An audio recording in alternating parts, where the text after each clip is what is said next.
No vídeo de hoje eu vou ensinar para vocês como solucionar o problema muito comum que ocorre no Windows, que é o Windows não pode acessar o dispositivo, caminho explicado ou talvez não tinha as permissões específicas para acessar o item. Como ocorre esse erro? O erro pode acontecer com instalações de programas, muitas vezes permissões de arquivos bloqueados como arquivos e muitas vezes programas.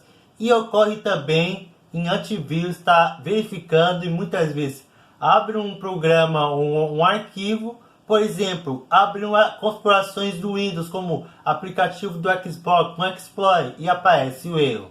No vídeo ensinar como resolver o problema. Antes de começar o seu vídeo, deixe aí o seu like, se inscreve no nosso canal, nos vídeos for lançados. E não esqueça de seguir no Instagram, canal e eu ver na descrição o seu vídeo. Vamos aqui no tutorial para vocês. Tá aquela tela para vocês, pessoal. Bom, pessoal, para resolver o problema do Windows não pode acessar o dispositivo caminho explicado, é simples. Para fazer isto, pressione o Windows e digite CMD. E clique em executar como administrador. Dá um sim e já vai abrir o CMD.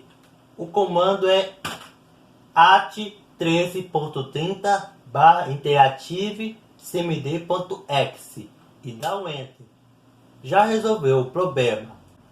Para fazer isto, botão direito e clique em gerenciador de tarefas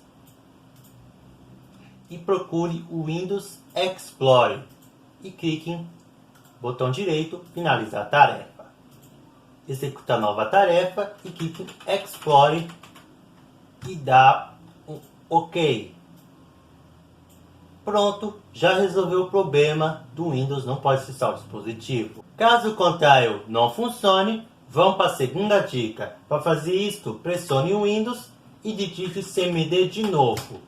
E executa como administrador mais uma vez. Dá um sim. O comando é cfc/scan/no. Ele vai verificar a integridade da verificação do sistema. Vai esperar um pouquinho e o problema já vai resolver por aqui, pessoal. Se o problema do Windows não pode acessar o dispositivo, já vai resolver por aqui, pessoal.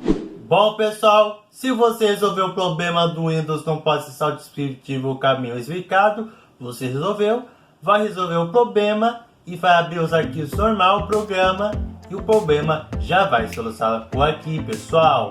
Deixa aí nos comentários, vou para esse vídeo para aqui, deixa nos comentários, vou para esse vídeo para aqui, deixa nos comentários. Deixa um like, se inscreve no nosso canal, vai para essa maratona e vai aparecer 2 vídeos, faz vale a pena. Um forte abraço e nos encontramos no próximo vídeo. Foi!